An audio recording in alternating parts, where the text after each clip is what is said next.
আপনাদের এমন একটি টিপস শোনাবো বা দেখাবো, সেটা হচ্ছে আপনি কিভাবে ফেসবুক পেজের নামটা চেঞ্জ করবেন।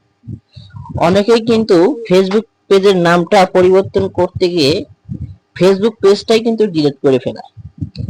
কারণ আপনি ফেসবুক পেজ যখন খোলেন তখন কিন্তু তাড়াহুড়োর কারণে ফেসবুক পেজটা এমনি এক নাম দিয়ে খুলে ফেলে। পরবর্তী সময় মনে হয় যে ফেসবুক পেজটা হয়তো এই নামটা ঠিক হয়নি, অন্য নাম দেওয়ার। তো সেজন্য আমি আপনাদের এই টিপসটা শোনাবো। তো এসব টিপস শোনার জন্য আমাদের পেজটাকে সাবস্ক্রাইব করে রাখুন। তো আমরা মূল আলোচনায় চলে যাই, আপনাদের প্র্যাকটিক্যালি দেখাই। এর জন্য আমাদের চলে যেতে হবে ফেসবুকে, যে ফেসবুকে আপনি পেজটা খুলেছেন সেখানে চলে যেতে হবে। তো এর জন্য আমি চলে গেলাম ফেসবুকে। তো ফেসবুকে কিন্তু আমার এই ফেসবুক পেজটা লগ ইন করা এসেছি। তো ফেসবুক পেজে কিন্তু আমাদের এই ফেসবুকটা লগ ইন করা আছে। তো এর জন্য আমরা এখানে আমাদের প্রোফাইলে ক্লিক করব।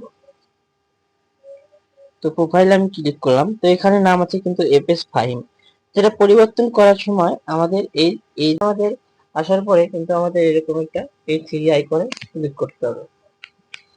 থ্রি আইকন ক্লিক করার পরে কিন্তু আমাদের একটা ইন্টারফেস নিয়ে আসবে, সেটা হচ্ছে এরকম। তারপরে নিচের দিকে স্ক্রল করবেন। নিচের দিকে স্ক্রল করার পরে এখানে দেখবেন সেটিং এন্ড প্রাইভেসি। তো এখানে একটা ক্লিক করবেন। এখানে ক্লিক করার পরে কিন্তু আপনাদের ফের এরকম একটি ইন্টারফেস নিয়ে আসবে।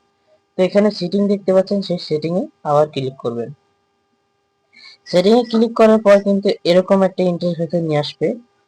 সেখানে আপনারা দেখবেন নিচের দিকে স্ক্রল করবেন। স্ক্রল করতে গেছে নিচে আসবেন, তা দেখবেন কোথায় আছে পেজ পেজ সেটিং। তো এখানে আপনি ক্লিক করার পরে দেখতে পাচ্ছেন এখানে কিন্তু নাম চলে এসেছে, ইউজার নেম চলে এসেছে, পেজ সিক্রেট চলে এসেছে, পেজ টিপস চলে এসেছে, পেজ এগুলো কিন্তু অনেক কিছু চলে এসেছে। তো এখানে আপনারা নাম চেঞ্জ করার জন্য অবশ্যই কিন্তু নামে ক্লিক করবেন। তো নেমে ক্লিক করার পরে নামটা চেঞ্জ করে দিবেন। তো আমি নামটা কেটে দিলাম। নামটা কেটে দেওয়ার পরে আমি এখানে একটা নাম দিব। তো কিবোর্ড চলে এসেছে, এখান থেকে কিন্তু আমাদের একটি প্রফেশনাল আপনি যে নামটা দিতেছেন সেই নামটা এখানে দিয়ে দিবেন। তো আমি এখানে নাম দিয়ে দিচ্ছি, আমার চ্যানেলের নামটাতেই আমি এটা দিয়ে দিচ্ছি, সমস্যা নাই। এটা মনে করেন যে এইভাবে বানাচ্ছি।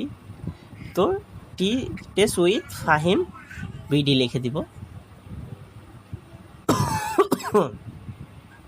একটু সর্দি লাগছে তো তো বিডি লিখে দিলাম। এরপরে এতে ক্লিক করে দিন। এখানে কিন্তু আপনার নাম এবং নিচে কিন্তু এর সে কপি করবেন সেটা কিন্তু চলে এসেছে। এখানে সাইন ইন ক্লিক করে দেওয়ার পরে আপনার কিন্তু এটা পার্মানেন্টলি হয়ে যাবে। তো এখানে কিন্তু আপনারা দেখতে পারবেন 60 দিন পরে কিন্তু এই নামটা আপনি চেঞ্জ করতে পারবেন, যদি এই নামটা ফের চেঞ্জ করতে চান। তো আমরা এর জন্য ব্যাগে চলে যাব, একদম ব্যাগে যাওয়ার পর সবগুলো স্ক্রল করে তুলে দিব। তুলে দেওয়ার পরে আমাদের ফের ফেসবুকে ঢুকে যাব। তো ফেসবুক পেজে আসার পরে আমাদের প্রোফাইলে যাব। প্রোফাইলে দেখতে পাচ্ছেন ওই নামটাই কিন্তু আছে। এটা কিন্তু কিছুক্ষণ পরেই কেটে যাবে। তো আপনি এর জন্য আপনারা দুশ্চিন্তা করবেন না, এরপরেই কিন্তু নামটা ঠিকভাবে হয়ে যাবে। তো আমার ভিডিওটা হট করে হয়ে গেছিলো, সেই জন্য আপনাদের দেখাতে পারিনি। তো এরকম ভিডিও, এরকম টিপসগুলো আপনারা দেখতে চান বা শুনতে চান, অবশ্যই আমাদের চ্যানেলটাকে আপনারা সাবস্ক্রাইব করে দিন, বেল আইকনে ক্লিক করুন। ধন্যবাদ।